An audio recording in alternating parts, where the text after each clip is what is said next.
Rohan stood at the departure gate of Indira Gandhi International Airport, a brand new boarding pass clutched tightly in his hand.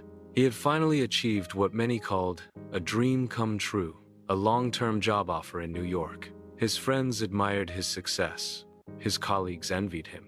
But as he looked back through the glass partition, his parents stood there, smiling faintly, their eyes holding back tears. His father, who had worked tirelessly in a government office all his life. His mother, who had given up her own ambitions to raise him. They wanted to appear strong, to send him off without guilt. But Rohan felt something tighten in his chest. He forced a smile, waved one last time, and walked toward the immigration counter.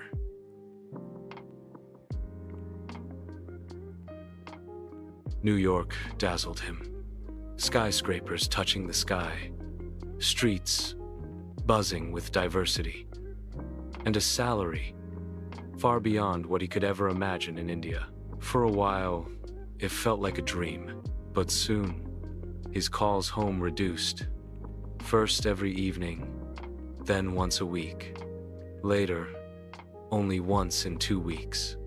Always too busy, too tired, too distracted. Back in Delhi, his parents waited by the phone. Every ring lit up their faces with hope. But when the rushed calls came late at night, their smiles faded. They didn't complain, they just prayed.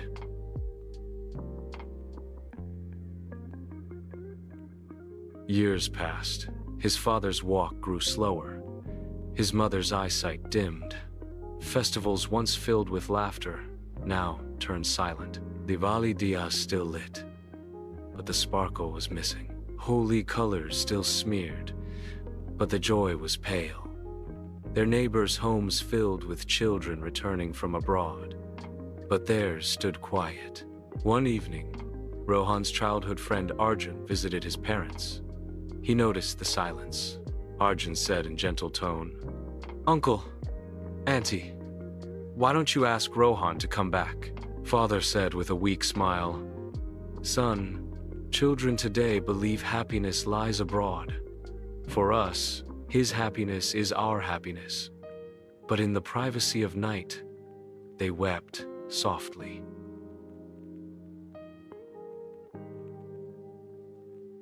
Two years later, in New York, Rohan visited an Indian friend's home.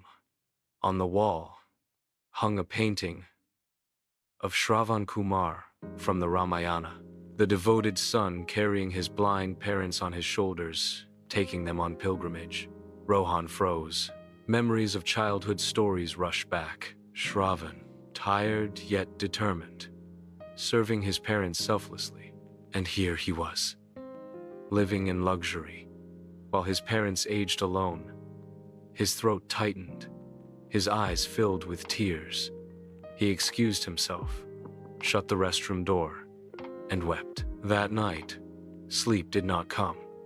The image of Shravan haunted him. He remembered a Sanskrit shloka from school, which means, even in 1,000 years, one cannot repay the debt to one's parents. Those words pierced his heart.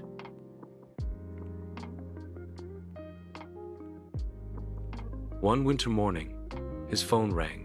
Arjun said in tense tone, "Rohan, your mother fainted.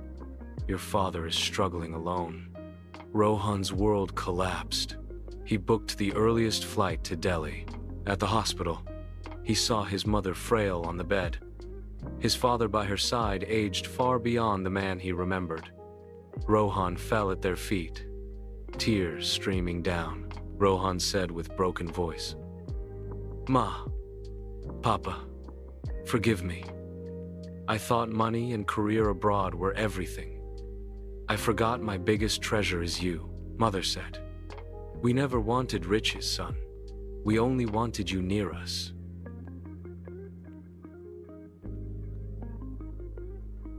Weeks passed. Rohan stayed to care for them, morning tea with his father, helping his mother in the kitchen, visiting old friends. For the first time in years, he felt peace. The memory of Shravan Kumar returned again and again. He realized filial devotion was not an ancient ideal. It was the very essence of happiness.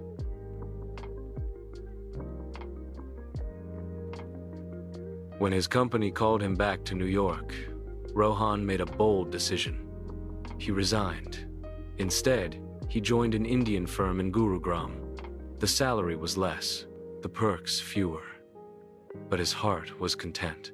Friends mocked him. "You're throwing away a golden opportunity," Rohan said. "What use is golden opportunity if my parents spend their last years waiting in loneliness? My real wealth is their smile."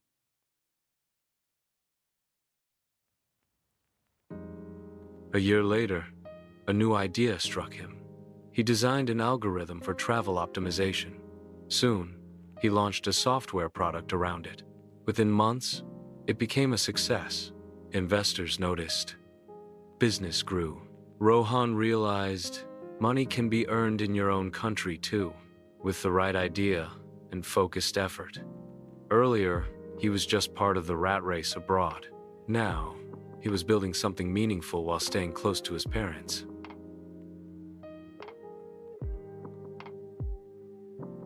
With success came wealth. But this time, Rohan didn't travel alone. He took his parents. Together, they visited South Indian temples, the Ghats of Varanasi, the Himalayas, even Switzerland and Japan. Everywhere they went, his parents' faces glowed with happiness. One evening, while vacating in Kerala, Rohan asked softly, "Papa, did I make the right choice?" Father put his hand on his shoulder and said, "Son, careers come and go. Money comes and goes.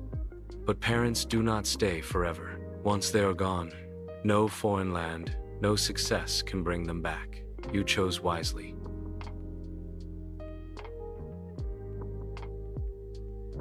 Years later, when Rohan had children of his own, he passed on the same wisdom. Rohan said, "Love your parents. Respect your motherland. Don't be blinded by what shines from afar. Real happiness is in your roots, not in branches." Together, they recited proudly a shloka which means, "Mother and motherland are greater than heaven."